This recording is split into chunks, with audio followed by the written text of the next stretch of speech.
The views and opinions expressed on any program are those of the producers and/or the persons appearing on the program and do not necessarily reflect the views and opinions of FRC Media, Bristol Community College, or the City of Fall River.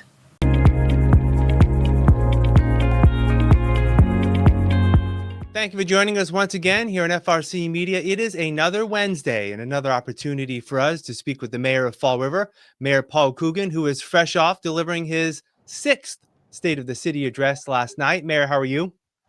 I'm doing okay, Keith. How are you? I am doing well. I want to spend some time just talking about some of the topics in the speech last night and what it means for the city moving forward.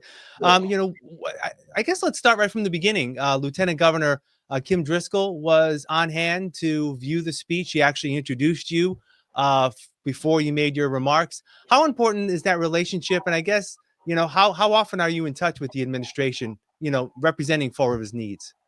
At least once a week. I mean, I talk to Kim, on the weekends or other times. I kind of became friendly with her. I was really friendly with, obviously, the last Lieutenant Governor, Karen Polito, and I do have an excellent relationship with this administration also.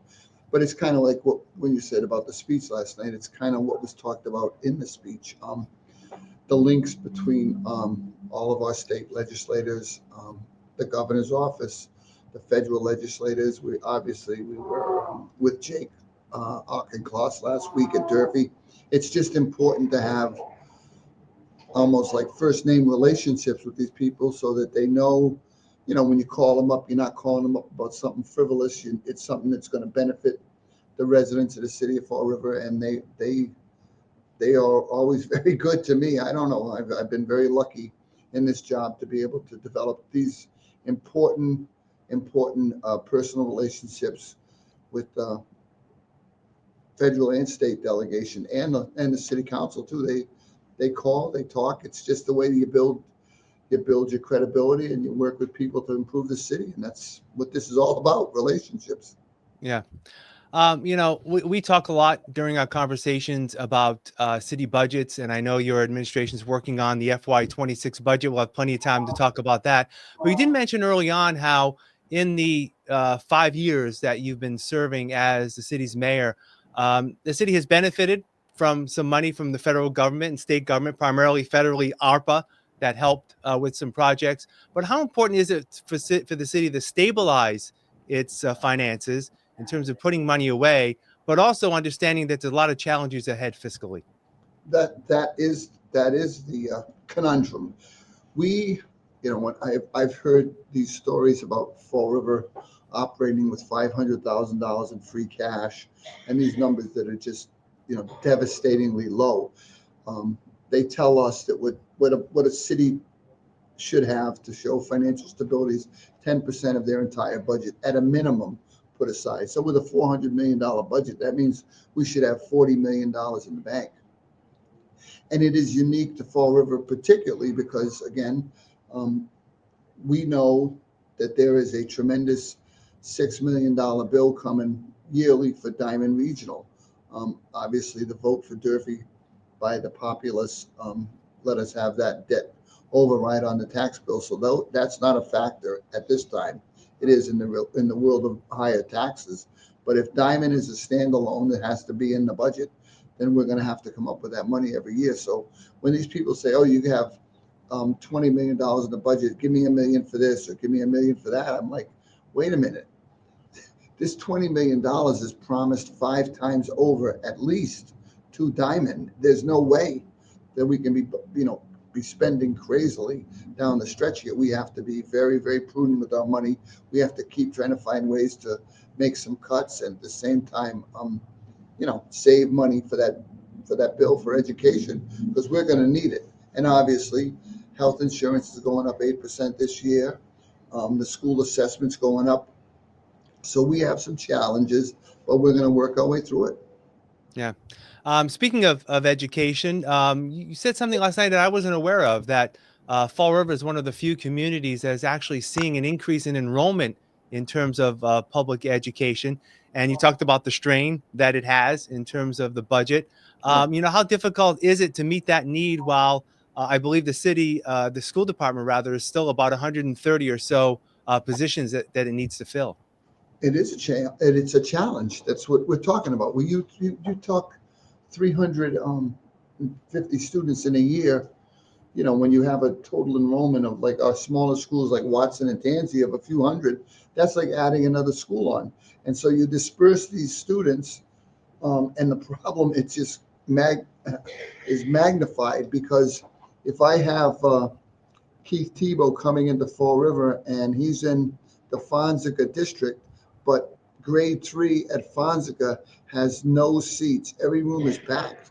Then I'm going to send you to another school and I may be on the hook to do busing, which then increases costs of where you're going. So it is a lot of moving pieces. And, obviously in the old days, people all walked to school and it was all neighborhood schools. But now when we have our huge elementary schools, a lot of these kids are bused in. So it increases the cost and increases the challenges. I mean, you want kids to go to their neighborhood school, but when that neighborhood school is chock full, you don't have an option. You got to put them into a school where they can get an education. And it is a challenge. So again, it's constant in and out on the enrollment, and it's something we're looking at. Yeah.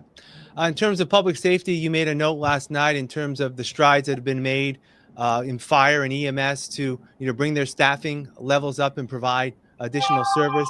And you also spent an additional amount of time talking about the police department in particular, which has struggled to find recruits to fill open positions, patrol positions in the police department. But you mentioned how that has changed. Talk about that.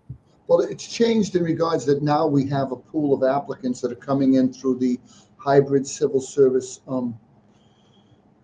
new pathway. What they've done is allowed you to, get people from other departments. I think we have a couple of people literally from Otis Air Force Base that are military policemen that are looking to come to Fall River. As I said last night, we have 185 new applicants. They don't have to go through all the civil service process. If they're coming from another community and they're a policeman, they can come over. Traditionally, you used to have to go through the training again and the testing. We can find a way as a workaround with this hybrid civil service pathway. And if we can get, 10 or 12 people there out of that pool of 185, with the 18 we have going into the academies by April, we're going to be getting awful close to a full complement, something I don't think we've had as long as I've been mayor, but it'd be nice to get it up to that so that we can reduce our overtime, reduce our officer burnout, and let people, work their shift and go do something else and unwind, because I think, when you're overtired, you don't perform as well. And it's something we are definitely keeping an eye on. Are we calling people in too much on overtime? Are we too short-staffed? And I know the new chief and her team are looking at this all the time. But if this hybrid civil service pathway allows us to get 10, 12 guys, that's going to be a godsend. Yeah. All right. One other topic I want to follow up on from last week. Of course, a week and a half ago, there was the fire at the Sylvia School on Hartwell Street. The police have made arrests of 4 juveniles allegedly involved with setting that fire. Any updates in terms of schedule for potential demolition? How's that moving? Well, we have a meeting this afternoon with Glenn Hathaway, the building inspector. We're going to issue a letter, which we need to get both to our insurance company and to any potential demolition teams that we're trying to get the state to acknowledge it's a safety hazard and it has to come down immediately. So we don't go through all the process that ordinarily goes with the demolition of a building.